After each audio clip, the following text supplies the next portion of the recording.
안녕하세요. 봄날의 서가입니다. 오늘 들고 온 책은 제목이 아주 긴데요.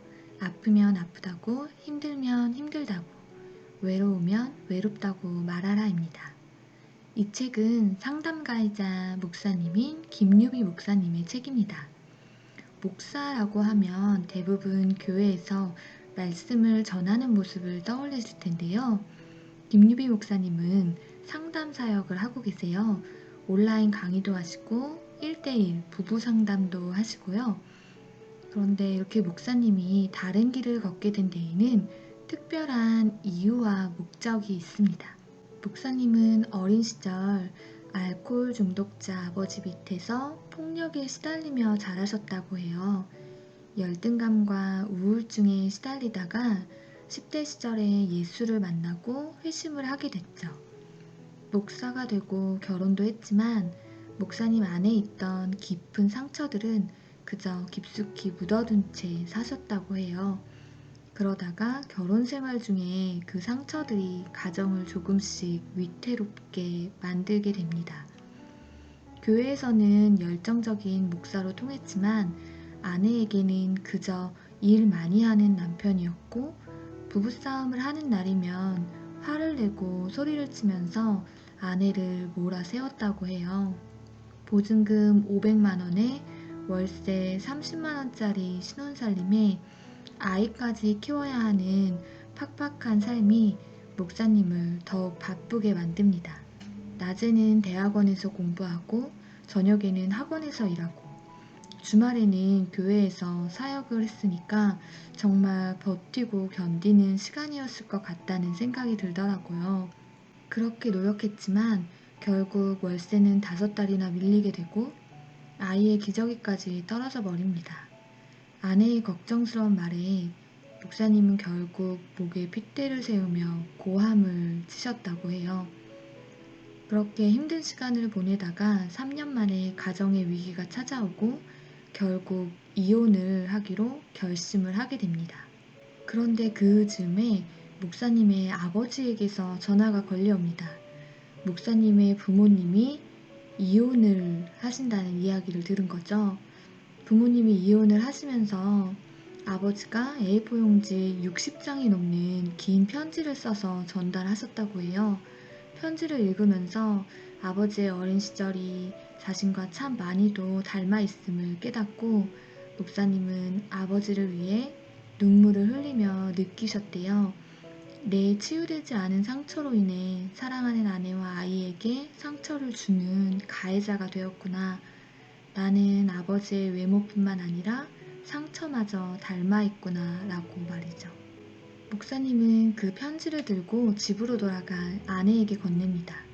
그리고 편지를 읽은 목사님의 아내는 불안해하는 목사님께 다가와 이렇게 이야기합니다. 여보, 살아줘서 고마워. 포기하지 않고 지금까지 견뎌줘서 고마워. 라고 말이죠. 그날 밤 목사님은 새로이 태어나셨다고 해요. 상처를 딛고 일어서서 치유자의 길을 걷게 되신 겁니다. 목사님은 이렇게 이야기하세요. 상처를 부정하면 상처를 돌볼 수 없다고. 상처를 인정하지 않으면 자신이 무엇 때문에 고통받는지조차 모른다고 말하죠. 자신을 돌보기 시작해야 상처가 치유되고 고통이 사라진다고 간절히 외치는 게 바로 이 책의 주제이기도 합니다.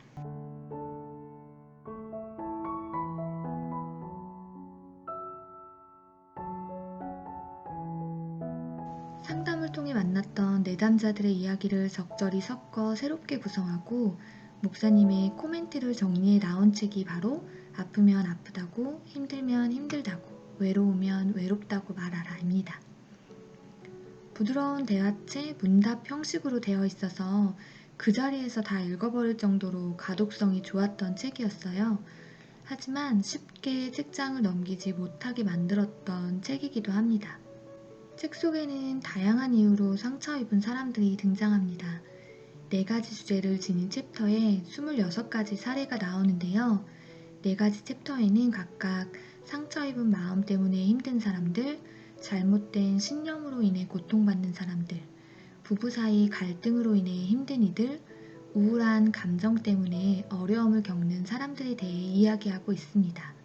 특별히 부부 사이에서 남편과 아내가 서로에게 상처를 주고 상처 입은 이야기들이 참 많이 등장합니다. 아내와 아이를 너무나 사랑하지만 아내에게 과정 없이 항상 결론만을 이야기하는 남편 때문에 우울해하는 아내가 등장하기도 하고, 아이들 교육 문제로 서로에게 상처를 주는 부부 이야기도 나옵니다. 폭력적인 아버지 밑에서 자라다가 나이가 들고 처음으로 아버지에게 대들면서 아버지의 멱살을 잡았지만, 그런 자신 때문에 겁먹은 아버지의 눈동자를 보고 죄책감에 시달리다 이러지도 저러지도 못하고 그 상처를 고스란히 마음에 담아뒀던 남편의 이야기도 있습니다. 고등학교 시절 야간 자율학습이 하기 싫어서 엄마에게 데리러 오라고 말했지만, 그날 뺑소니차에 엄마를 잃은 딸은 모든 게 다 자신의 잘못인 것 같은 감정에 쉽게 휘말립니다. 커서도 자신이 실수하는 상황을 견디지 못하고 그 자리를 피해버리고 맙니다. 그래서 회사를 3번이나 관둬야 했죠. 이렇게 상처받고 외로운 사람들의 이야기를 읽다 보면 고개를 끄덕이기도 하고 눈시울이 시큰거리기도 합니다. 그리고 이건 꼭 내 얘기 같네? 나도 이런 감정을 느끼는데 하고 내 모습을 발견하게 되기도 합니다. 혹시 지금 외로우신 분들 있나요? 저자는 외로움은 견디기 힘든 감정이라고 이야기합니다. 넌 혼자야. 내 옆엔 아무도 없어. 라고 속삭이는 내 아내의 목소리는 정말 무섭다고요. 사람은 외로움에서 벗어날 수 없습니다. 저자는 외로움과 싸워서 이긴 사람을 본 적이 없다고 말합니다. 그리고 누구나 외롭다고 말하죠. 외로움과 싸우려고 드는 건 어리석은 일입니다. 외로움이 내 삶을 파괴하지 않게 나를 지키려면 외로울 때 느껴지는 감정과 나를 분리해야 한다고 이야기합니다. 사람은 누구나 자기가 느끼는 감정을 자기 자신이라고 생각하지만 그건 착각이라고 이야기하는데요. 감정과 자신을 분리시켜야 합니다. 외로움이 느껴지면 절망하지 말고 스스로에게 이렇게 말하는 겁니다. 또 시작이군. 감정을 바꿀 순 없지만 감정에 대한 나의 반응을 바꿀 수 있다고 저자는 이야기합니다. 나의 외로움에 이름을 붙여보는 것도 외로운 감정과 나를 분리시키는 데 도움이 된다고 하는데요. 저자는 외로움에 꼬마라는 이름을 붙이고 그 녀석을 조심스럽게 관찰합니다. 꼬마는 아쉽게도 영원히 꼬마이지만 나는 더 이상 꼬마가 아니라 그 꼬마를 돌보는 상담자가 되는 거라고요. 너 또 시작이구나. 네가 왜 이러는지 나는 알아.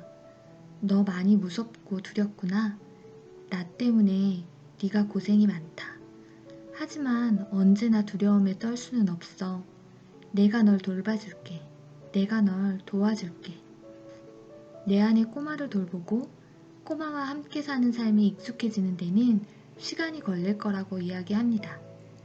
하지만 저자는 조금씩 그렇게 나를 돌보다 보면 어느새 상처와 싸우는 나 대신 상처를 치유하는 나와 마주할 수 있다고 따뜻하게 격려합니다. 책을 읽으면서 크게 고개를 끄덕이고 공감했던 내용이 있는데요. 누군가와 대화를 나눌 때 정말 상처 줄 의도가 없었지만 오해 때문에 관계가 어그러지는 경우가 많다는 거였어요. 특히 부부 사이에서는 더 그런 것 같습니다. 저자는 말하는 방법도 배워야 한다고 이야기합니다. 화가 난다고 해서 넌 도대체 왜 그러니? 너는 항상 그래. 라고 서로의 존재를 건드리는 말을 하면 답이 없다고 이야기합니다. 갈등이 발생했을 때 서로의 존재가 아닌 서로의 문제 행동에 초점을 맞춰 이야기해야 한다고요. 그 행동이 문제야 라고 말한다면 배우자의 문제 행동에 대해 말할 수 있게 됩니다. 존재를 건드리는 말은 관계를 파괴할 뿐 문제를 해결해주지 않는 거죠. 너는 그런 행동을 하니까 그런 종류의 사람이야 라는 비난을 멈춰야 합니다. 그리고 한 가지 팁을 더 이야기하는데요. 바로 주어를 변화시키는 겁니다. 많은 부부가 화가 나면 당신은 혹은 너라는 말로 대화를 시작하죠. 저자는 이런 경우를 시작부터 공격적인 상황이라고 이야기합니다. 너 때문에 내가 이런 행동을 하니까 등등 너를 주어로 대화를 시작하면 상대방은 공격에 맞서 방어하는 자세를 취하게 됩니다. 어떤 말이든 일단 자신을 보호하기 위해 받아치고 싶어지는 거죠. 잘못을 인정하기 어려워지고 대화는 점점 산으로 가기 시작합니다. 그래서 주어를 나로 바꾸라고 조언합니다. 근데 이때 조심해야 하는 게 있는데요. 주어만 나로 바꾸고 그 뒤에 상대를 그대로 비난하는 말을 붙이면 안 하는 이만 못할 수도 있습니다. 내가 생각하기에 너는 이런 점이 잘못됐어 라고 한다면 그냥 비난하는 말이 되는 거죠. 책 속에 자세한 방법을 말해주고 있는데요. 나를 주어로 내가 느낀 감정, 내가 원하는 것을 전하는 게 포인트입니다. 내가 원하는 건 이런 거야. 만약에 내가 원하는 것들을 얻는다면 나는 이런 감정이 들 것 같아. 라고 이야기하는 거죠. 공격하는 말이 아니니 상대는 방어할 준비를 하는 게 아니라 들으려고 노력하게 될 겁니다. 예를 들어 연락 없이 시어머니가 자주 찾아오셔서 남편과 자주 싸우게 될 때 어떻게 말해야 할까요? 사실 화가 나면 보통은 자기 어머니는 왜 그래? 어머니 좀 너무 하시는 거 아니야? 이런 식으로 말이 툭 나가버리게 되죠. 저자는 이렇게 이야기해보라고 말합니다. 나는 어머니가 연락도 없이 오시면 당황스러워. 그냥 그렇다고. 당신이 내 마음을 이해해줬으면 좋겠어. 만일 당신이 날 이해해준다면 난 사랑받는다고 느낄 것 같아. 라고 말이죠. 하지만 우린 알고 있죠. 이 실전에서 이 대화법을 써먹기란 여간 어려운 게 아니라는 걸 말이죠. 화가 끓어오르고 감정이 상한 상태에서 비난의 말이 쉽게 나가기 일쑤입니다. 그래서 연습이 필요한 것 같습니다. 평소에 이런 상황에서 이런 식으로 말해야지 라고 연습해보면 좀 더 대처가 유연해지는 것 같더라고요. 어떤 관계든 내가 하는 말이 그대로 상대에게 전달된다고 생각하면 오산이라고 이야기합니다. 전달하는 방식을 잘 배우고 연습하지 않으면 대화 중간에 잘못된 의미가 상대에게 전달될지도 모른다고요. 부부가 서로에게 상처를 주는 건 사랑하지 않아서가 아니라 진심이 전해지지 않아서라는 말이 가슴에 닿더라고요. 책의 두 번째 챕터에서는 잘못된 신념으로 인해 고통스러워하는 여러 사람들이 등장합니다. 우리는 누구나 마음 내면에 어두움이 있습니다. 상처가 만들어낸 잘못된 신념이 존재하는 거죠. 내가 나를 비난하기 시작하면 정말 답이 없다고 저자는 이야기합니다. 내 안에 어둠이 목소리를 내기 시작하면 괴로워지기 시작합니다. 너는 쓸모없어. 너는 실패한 인생이야. 너는 아무에게도 사랑받을 수 없어. 너는 앞으로 불행할 거야. 자신을 학대하는 이런 말들을 더 이상 듣고 싶지 않다면 저자는 그 비난의 목소리가 어디서 시작하는지 귀를 기울여야 한다고 말합니다. 그것이 시작되는 곳이 바로 자신의 신념입니다. 신념은 생각의 책이라고 할 수 있는데요. 보고 듣고 읽고 경험하고 느끼는 과정에서 생각이 만들어지는데 이런 생각이 내면 어딘가에 자리를 잡고 일정한 체계를 갖게 되는 게 바로 신념이라고 이야기합니다. 합리적인 신념을 지닌 사람들은 내면에서 나를 비난하는 목소리가 들리면 대처할 수 있는 힘이 있습니다. 우울한 감정이 찾아올 때 아직 실패는 아니야. 기회가 남았어. 모든 일이 뜻대로 되지는 않아. 힘들지만 이 시간을 통해 나는 성장할 거야.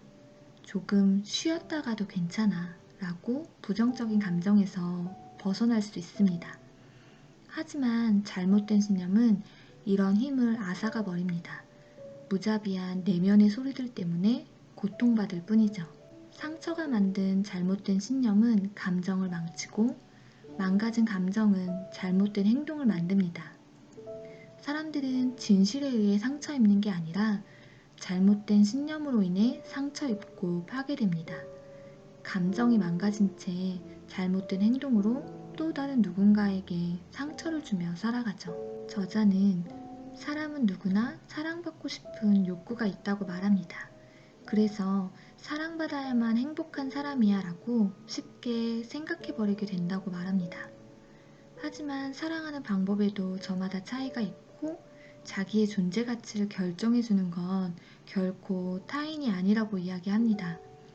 스스로를 사랑해야 다른 사람의 사랑도 온전히 느낄 수 있습니다. 저자는 한 부부의 이야기를 하면서 이렇게 말합니다.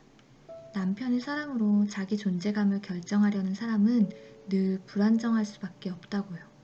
굶주린 사람처럼 허기져 있다고 표현합니다. 만약 남편이 자신을 사랑해주지 않아서 힘들다면 아무도 자신을 사랑해주지 않는다고 생각하라고 말합니다. 가장 밑바닥부터 시작하는 거죠. 그 빈자리를 스스로 채워나가야 합니다. 남편의 사랑은 덤인 거죠. 모자란 것을 채우는 것이지 남편의 사랑으로 빈자리를 전부 채울 수는 없습니다. 물론 이런 마음을 먹는 게 쉽지는 않습니다. 꼭 아내와 남편 관계가 아니더라도 다른 사람의 인정과 사랑을 갈구하는 건 인간의 본능일 테니까요. 하지만 사막 어딘가 있을 오아시스를 찾아 나서는 여행자처럼 그렇게 여정을 시작하라고 저자는 응원합니다. 이 이야기를 읽으면서 저도 스스로 빛나는 사람이 되고 싶다는 생각이 많이 들었습니다. 자기 행복을 스스로 책임질 수 있는 그런 사람이 되는 것 말이죠. 세 번째 챕터는 본격적으로 갈등하는 부부들의 이야기가 등장합니다. 많은 부부의 이야기를 읽으며 느낀 건 표현해야 한다는 것입니다. 내 마음이지만 마음을 다른 사람이 이해할 수 있는 언어로 표현하는 건 참 어려운 일인데요. 하지만 부부 사이에서는 특히 자신의 내면을 상대에게 표현하는 일에 물러서지 말아야 한다고 저자는 이야기합니다. 자신 안에 일어나는 일에 대해 배우자에게 솔직하게 말해야 문제를 풀어나갈 수 있다고 조언합니다. 숨거나 잘못 표출하면 관계가 어려워지기 시작하죠. 회피를 선택하는 순간 더 많은 오해와 갈등이 쌓이고 문제가 커지기 시작합니다. 솔직한 내면을 표현해야 합니다.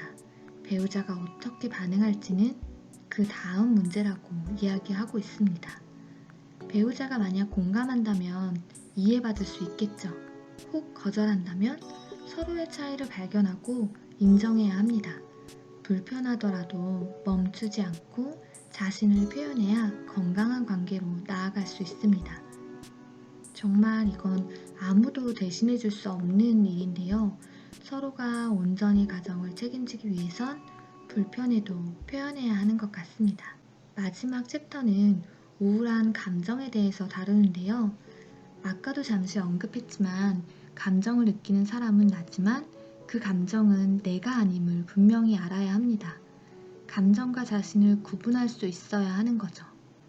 감정에서 한 걸음 떨어진다는 게 참 어렵게 느껴지더라고요. 감정을 느끼는 순간 감정과 한 몸이 되어버리잖아요. 하지만 저자는 끊임없이 격려하고 있습니다. 우울한 감정을 느낀다고 해서 내가 우울한 사람이 되는 게 아니다. 그런 감정을 느끼는 것 뿐이고 감정은 바꿀 수 있다라고 격려합니다. 저자는 세상에 나쁜 감정은 없다고 이야기합니다. 부정적이든 긍정적이든 감정은 있는 그대로 존중받아야 합니다. 감정은 가치 중립적이죠. 행복한 관계를 유지하기 위해서는 부정적인 감정 역시 적절히 표현될 수 있어야 합니다. 사람은 어린 시절 겪은 사건과 그걸 어떻게 해석했냐에 따라 자신의 신념을 구성하는데요. 한번 구성된 신념은 해체되거나 변형되기가 참 어렵습니다. 신념은 하나가 아니라 복합적이고 서로 맞물려서 한 사람의 체계를 형성하고 이 체계는 목적이라는 방향성을 향해 나아가게 합니다. 우리는 이 목적이 좌절되거나 혹은 멈추거나 또 아이러니하게 목적을 이뤄냈을 때라도 부정적인 감정을 느끼곤 하는데요. 저자는 잘못된 신념을 바로잡는 것이 한 개인을 고통에서 꺼내주는 가장 효과적인 방법이라고 이야기합니다. 잘못된 신념이 우울하거나 부정적인 감정을 만들어내니까요. 우리는 어떻게 잘못된 신념에서 벗어날 수 있을까요? 저자는 올바른 신념을 제시하고 합리적으로 사고할 수 있도록 도와야 한다고 말합니다. 스스로 벗어나기 어려우면 상담기관의 도움을 받으라고 이야기합니다. 그리고 가장 안전한 방법은 진리에 기반을 둔 삶을 살아가는 것입니다. 합리적인 신념을 가지고 무난하게 살아가는 것은 가능하지만 절망 속에서 희망을 느끼고 환경과 상관없이 감사할 수 있는 힘은 진리에 기반을 두고 있죠. 풀은 마르고 꽃은 시들어도 절대로 변하지 않는 진리. 그 진리가 우리를 분명 자유하게 할 겁니다. 기독교 세계관을 바탕으로 하고 있지만 관계에서 얻을 수 있는 보석 같은 지혜들이 잘 담겨 있는 책이라서 모든 분들에게 추천하고 싶은 책입니다. 다 읽고 나면 누군가 내 어깨를 토닥토닥 위로하면서 격려해주는 느낌을 받으실 수 있을 거예요. 여러분의 상처는 치유될 수 있습니다. 오늘도 행복한 하루가 되셨으면 좋겠습니다. 저는 또 다른 책을 들고 찾아오겠습니다. 감사합니다.